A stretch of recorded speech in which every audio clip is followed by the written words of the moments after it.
Yeah, thank you very much. I checked on the list of speakers, and I found out that I'm number 25 in the list.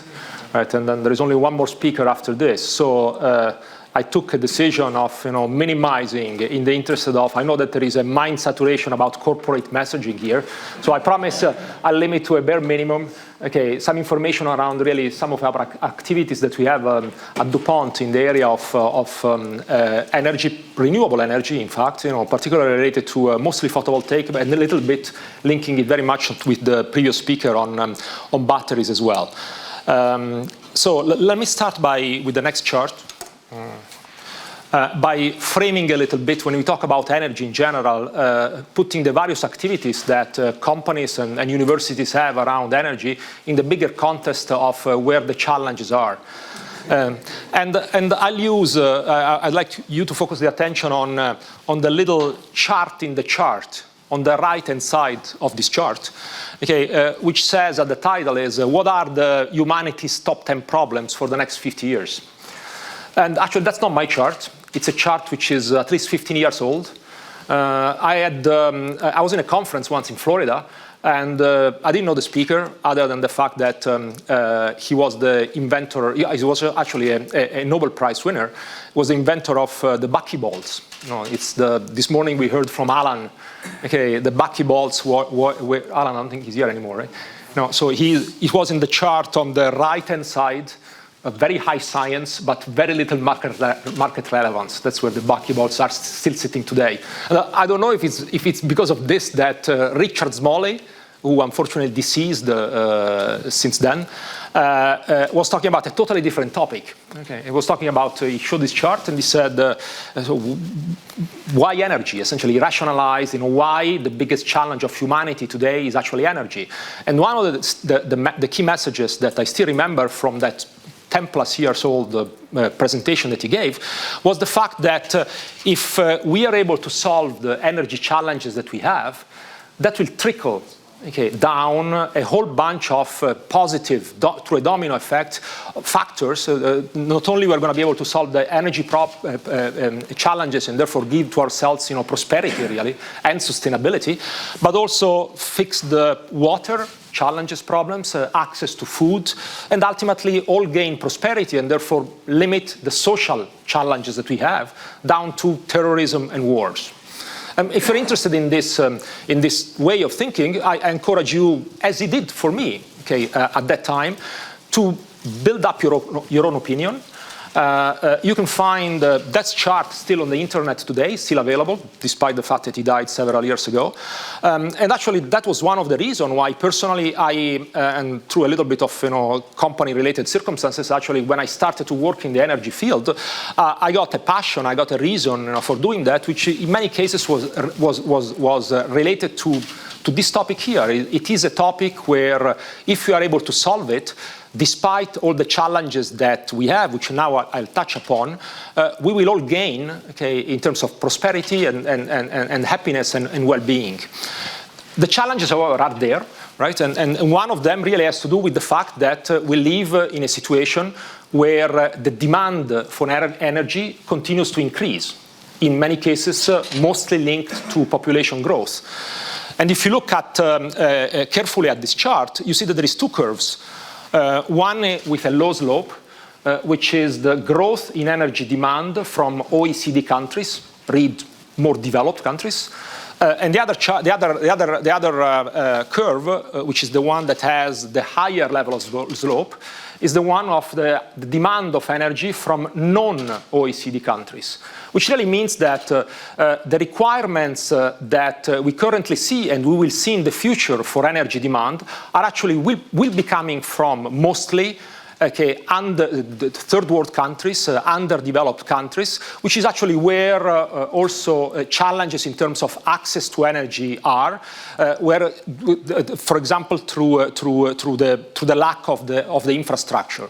So the complexity of solving this problem in a way for which a society can benefit increases as you look at the details of what exactly you need to solve and where. And of course, the third dimension is actually related to the problematics that we know related to climate change.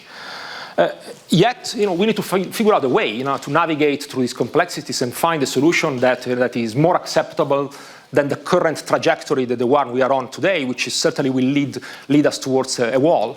And so for this presentation, I was looking for a definition. I know many have been shared between today and yesterday of sustainability, and the one that I chose to pick, I think, which is here at the bottom in green, which comes from, it's an old one as well, it comes from 1987 from the Brundtland Commission. It said, meeting the needs, this was their definition at the time of sustainability, meeting the needs of the current generations without compromising the ability of the future generations to meet their own needs.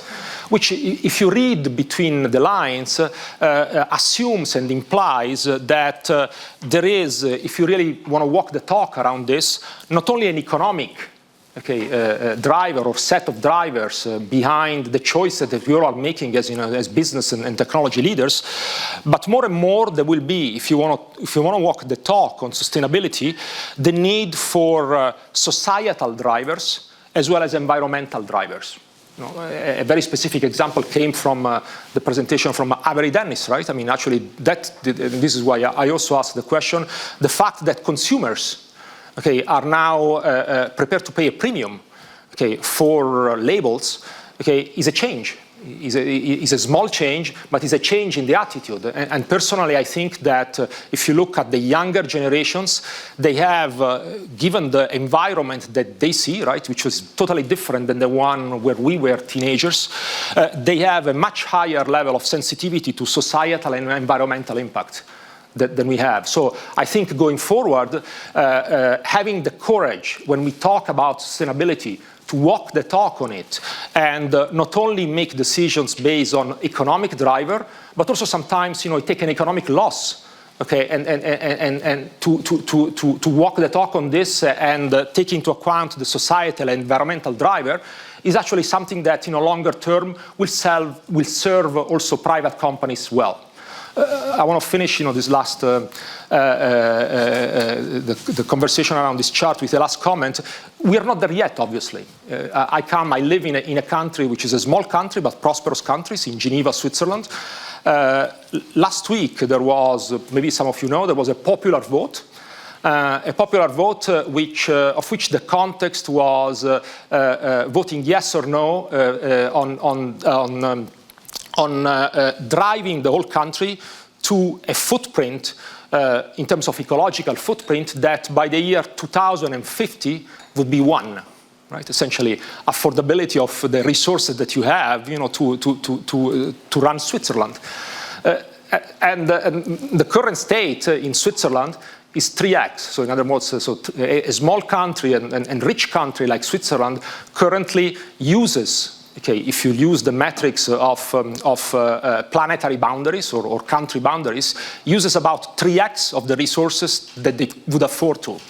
Now, obviously, I think when you look at a situation like this one, so we have a lot more work to do around educating the population about the fact that if we continue like this, we'll have problems for everyone, as well as working together so that some of the challenges that we see, that I'll talk about in the next chart around energies, we solve them in different ways. Certainly not only talking about collaborations, but also finding real viable models where collaborations can really work and move the needle, on getting to targets that if we don't respect, we will all suffer the consequence for. So what are the challenges, right? I talked already about at the very high level. These are more specific ones. Challenges that we all see, working in the energy sector have to do with the very high level of infrastructure investment. I mentioned it already, particularly linked to the fact that the infrastructure needs to be built in places where there is no infrastructure. Energy policies, which also need to account for the environmental impact of whichever policy, of that policy. The fact that more and more economic activities are shifting to developing countries. the fact which I already mentioned, linked to the chart of Richard Smalley, which is another dimensions of complexity has to do with energy solutions are never solved or happen by themselves. They're always linked to food and water challenges. Finally, the last one should certainly interest us all as mainly technology leaders, has to do with the fact that some of the technology solutions that potentially could solve these problems in terms of technology direction also have require inventions for which the time scale is not necessarily long or comfortable for us to attain. In other words, in many cases, if you want to make progress, for example, in fuel cells and make them economically viable, obviously you require a whole bunch of inventions, and it's not about incremental improvements. Okay, so far I painted a pretty gloomy picture, okay, about the current state. I don't want you to think that I'm not an optimist. In fact, I am, and I want to use this chart actually to reorient a little bit your emotions, okay, around something that is already happening, right? You know, for example, through the use, if you look at the right-hand side of the chart, you know, rural electrifications in developing countries, solar-powered irrigation. And I also want to use this chart to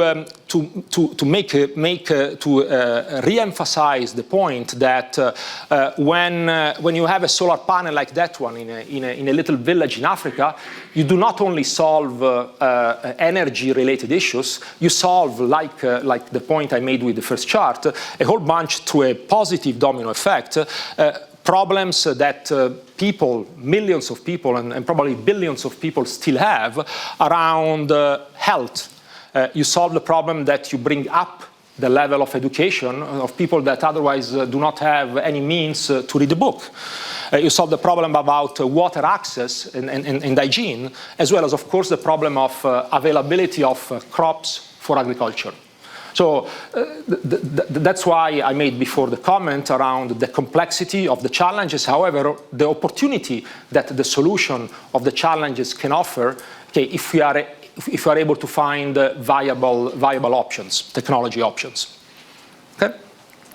So now for a few charts, now that I put this the energy challenges in the broader context, I'd like to share with you some of the activities that we have at Dupont related to the energy domain. And one comment I'd like to share with you before I go to the next chart has to do with we are a science company, so we have about 10,000 scientists and engineers working in many areas, including the ones of energy. As an approach, we always try to solve or give a positive contribution to big problems. That's why one of the ones that we tackled is indeed energy. Okay. So we have activities in the area of photovoltaics, and rather than giving you the latest on our performance, I chose to really put also this conversation on photovoltaics in the context of what the challenges are that the industry, including ourselves, still need to solve to have more access and more performing solar panels. And I'd like to focus your attention on the three words that you see there at the top: efficiency, cost, and reliability, which constitute, at least from our perspective, the dimension that, from an R&D leadership perspective, one needs to focus on to move the needle to the next level in terms of solar panels. And in particular, whereas in many other industries, efficiency and cost are, of course, normal drivers of value, right, in an industry. In the case of photovoltaics, frequently the third dimension, which is the one of reliability, is neglected. And this is neglected to the extent that players, tend to privilege cost and sometimes performance, short-term performance, without forgetting that the solar panel itself is one of the few products, I mean, there is really not that many, that needs to perform, not for 1 year, not for 2 years, but for 25 years. Right, so reliability becomes a long-term driver of success or not success, and at the same time, being aware of that can orient yourself, to positive outcomes in terms of viable solution that can indeed last very, very long time. So. Let me try to also show you, even though the solar industry, in particular the photovoltaic industry, has gone through a very high and fast upsurge, and then we are in the last 2 years, couple of years, we are actually exiting a crisis, really, which was driven by overcapacity, which has lasted for 4 or 5 years. So we believe that we are pretty much at the bottom of the cycle, and then now we should be looking forward to a healthy growth rate. Healthy defined as actually a 1-digit growth rate as opposed to a 2-digit one, which investors, of course, call healthy, but cannot be as healthy, forever. Okay? And so, talking about efficiency, I mean, I will not go through the details of this chart. This chart is a very famous chart, but I want to use this chart to make the point that an industry like this one would have never developed to a scale, to be a global scale as it is, if it had not been for 2 reasons. One is you can see here by really looking at some of the companies, which I'm sure you recognize, some of the universities, you see the collaborative spirit, which has, in many cases, permeated, and contributed to the positive results defined in the y-axis through the efficiency of the solar cells here.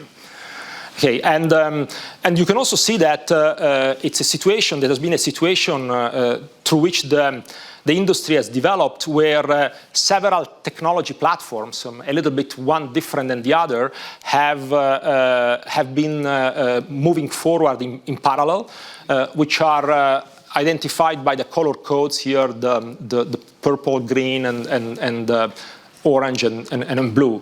Of course, this one here being pretty much and still constituting the largest component in terms of industrialization and scale up. Okay. So 2 messages here. So the first one is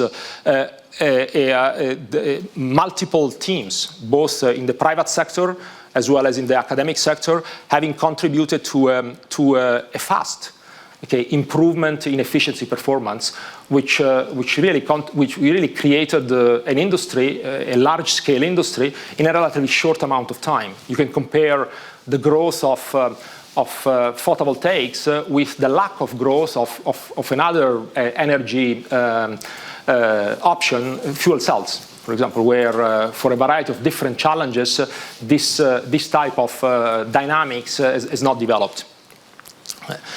Here is a couple of consistent, really, with the previous chart, is how we play in this area with technologies which have to do with in this particular case, conductive paste, so silver-based conductive paste that are then deposited through printing processes on the silicon solar cell. Okay. Again, somebody made a comment today around the cycle time. This is an industry where of course, it has polymeric materials, but the mentality is an electronics type mentality, and so cycle time is very fast. In order to stay in the game, you need to figure out from an R&D perspective how to develop not transformational, but certainly incremental solution, at least in the area of efficiency, cell efficiency, over a period of 6 to 9 months. Okay? That explains the more than 120 new products in 8 years. So that was for the dimension of efficiency.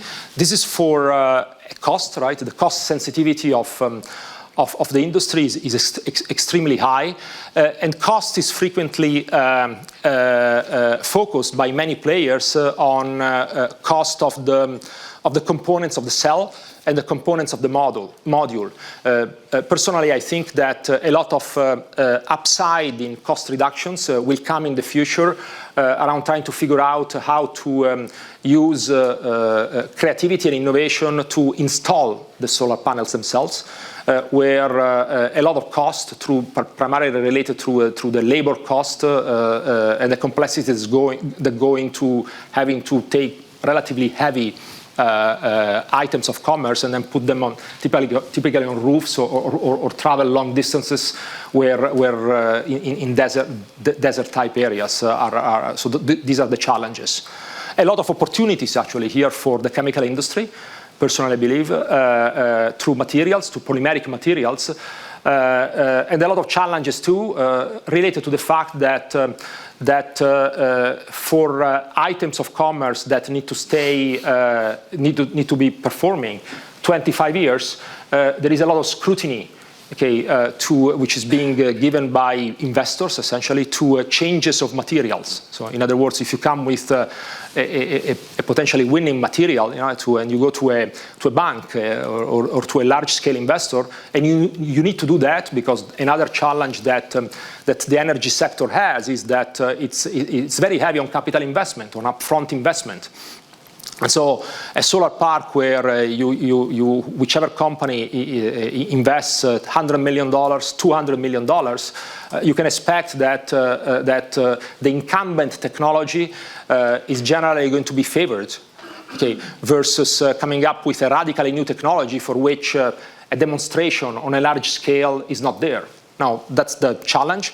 Of course, the opportunity is what can we as chemical industry players do, right, individually or collectively, to go around these challenges. One of the things, for example, would be from an academic standpoint, to understand better long-term aging patterns, right, that would allow us to have data where the technology risk would be minimized. Right. The third aspect is reliability, and I want to actually link with this chart and focusing your attention on what is there at the bottom. Reliability is really money. So it's not a nice to have.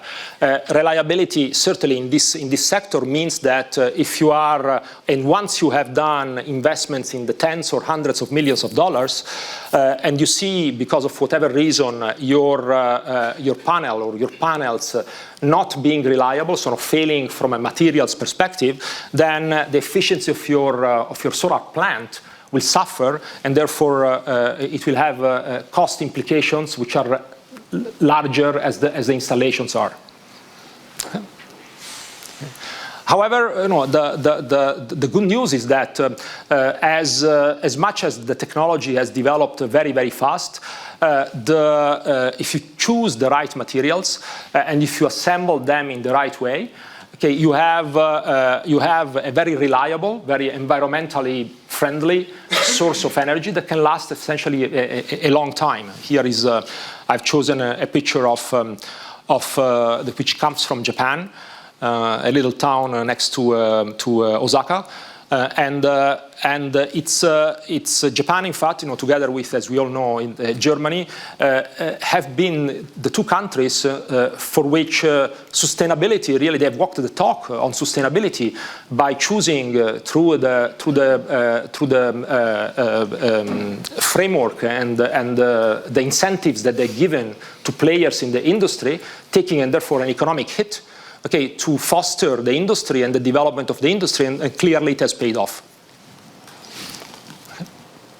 Now, of course, new challenges are still ahead, and I let you read some of the key area of developments in the future.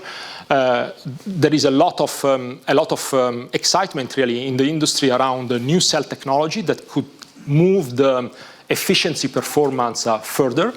I think I already mentioned the aspect related to the mechanism of degradation as a way to improve the reliability of the reliability performance of the modules. What is R2R? Roll to roll. Okay. Okay. Let me switch. This will be much shorter, also because Norbert gave a nice overview around the challenges in the energy storage area. We're also working on really from the perspective of material suppliers also in the area of energy storage, particularly lithium-ion batteries. By the way, the reason I show this chart is because I personally find here is an industry that didn't exist really in any significant manner, okay, related to the high end, right? The lithium-ion batteries for markets as large as consumer electronics or automotive really didn't exist 10 years ago in any sizable manner. Which proves the importance when we talked a lot about innovation here, which proved the importance around trying to understand market insights and being able to anticipate, particularly for areas where the R&D is heavy, where solutions in R&D take a long time to mature, anticipate the market needs in large-scale industries. And so if you want to get an education, that's really not my purpose here, is around next generation lithium-ion. You should take a picture of this chart. And one comment that I'd like to share with you is here is also another area where in order to make progress, it's not sufficient to have either a winning solution on a cathode or an electrolyte or a binder. It's a system approach that counts, and therefore, if you are a small company, if you are a large company, you need to figure out a way, okay, to bring the things together in a way that the system, defined as either the cell or the battery itself, can be more performing than the incumbent technology solution. Okay. Okay, so it's deep science capabilities are needed, and by that I mean it's not at all the case anymore that a large company like Dupont has all the capabilities, to solve these problems. Here we are certainly in this area, as well as in the photovoltaic area for sure. We are in the domain where open innovation, you can call them collaborations, are not a nice to have, are a need, are absolutely necessary. Okay, in order to make progress, which of course opens the debate. I mean, we all talk about open innovation, but what are the choices that we are prepared to make around looking at collaboration models which are really indeed new, that can work? For example, looking at working for such big challenges, not only with some of our technologies that we link on a one-to-one relationship, but also working with some of our competitors, okay, to be able to advance the field in a pre-competitive R&D type environment. And the reason I say this is because the R&D investment that are required to move the needle here are typically very, very large. Okay. Okay. And in fact, actually, that's a topic that I want to use in the last couple of minutes to conclude here. Even a company like Dupont, of course, has changed its behavior in terms of R&D management over the course of the decades. And you see it represented in the images, as well as in some of the words that you see in the middle of the chart. We were certainly a closed innovation model. I mean, a company where the researchers, the best minds, were within the walls of DuPont. Okay. But progressively, we had to evolve ourselves and become more and more open and work with a different set of external partners, not because it was easier to do that. In fact, it's clearly more complicated to do that, but because it is a necessity, okay, to advance, okay, the agenda that we have in this type of topics. We are using to foster collaboration, and this is one, our innovation centers. These are centers for which in Europe you're welcome to visit, the one in Geneva, in Istanbul, and in Moscow. These are centers which are actually not laboratories, are centers which we use to bring whoever wants to come and talk to us. In terms of companies, individuals, students sometimes, and we link them with our science and technology community. The spirit being, as I showed in the previous chart, a lot of actions, a lot of needs are currently in developing countries. That's actually where, certainly in our company, we do not have as much of an R&D footprint, okay, as we have in places like the US and Europe. And therefore, we had to find a mechanism for connecting better the market realities and the mechanism for looking at insights in these markets with our science and technology community, which is scattered everywhere.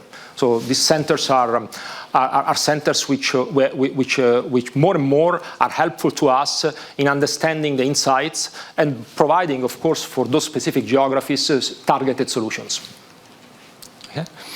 Now, I want to conclude with a little bit of a chart which is also my personal passion, which is we are all innovators. We want to innovate. What are the recipes, right? What are the things that work best? And this chart is a little bit based on our experience. I mean, if you, in order to innovate, okay, first and foremost, excellence in your field, right? You know, is paramount.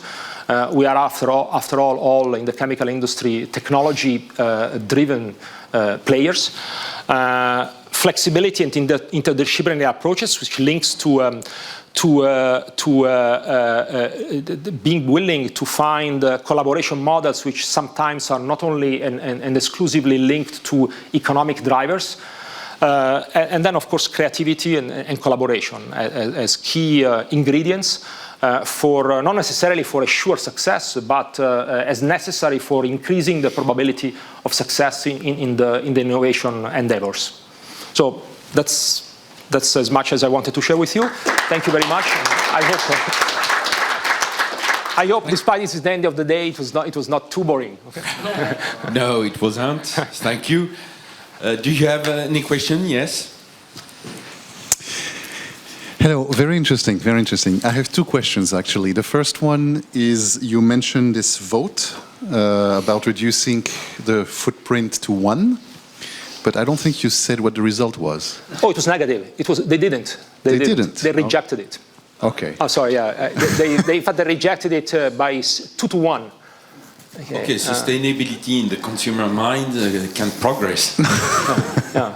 It's an interesting situation, right? If you think about it, you know, you can argue, you know, for maybe the communication was not clear, but the way I read it is I'm sure that was a component, but in fact the debate that led to the no was mostly focused on, oh gee, I mean, you know, in order to reduce our footprint from 3 to 1, this means we'll have to go back to bikes. This means we'll have to switch off the lights, right? So in the consumer's mind, in many cases, when you face them with the challenges, you know, they see a regression as opposed to trying to portray, and that's probably also our fault, right? As leaders, and both in industry as well as in politics, being able to see that as a challenge that can be met. So. Okay, thank you. And then the other question is, I see you work really intensively on lithium-ion, and this has been one of the batteries of your future. I was wondering, looking at the landscape, if you see credible alternatives to lithium-ion on the horizon. I'm sure there are experts in our company, which is big, that can answer the question. I'm probably not as qualified. You know, I mean, I think I hear, right? I mean, alternatives, okay, to lithium-ion. However, okay, for a variety of reasons, many having to do with the fact that, and you saw it. Whoever took the plane in the last week, right? Okay, there is also an element of safety and performance, right? So, whereas all the players are interested in higher energy density, and therefore lithium-ion is today not the best alternative, right, in terms of performance. However, safety, okay, plays a very important role, which implies that any technologies which are not as tested or as widespread will have a higher hurdle to overcome towards large-scale implementation.